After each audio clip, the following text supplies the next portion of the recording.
All right, so welcome to this short tutorial. I'm going to be teaching you how to play chord 1 in all the 12 keys. All right, and I'm going to be playing an add 9. So for example, this is chord 1 in the key of F. This is how to play a chord 1 in F. Okay, in F sharp, it's going to be like this. In G, in G sharp, A, B flat, then B, C, C sharp, D, E flat,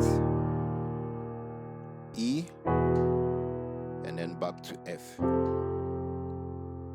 Alright, so in the next tutorial, I'm going to show you how to play chord 2.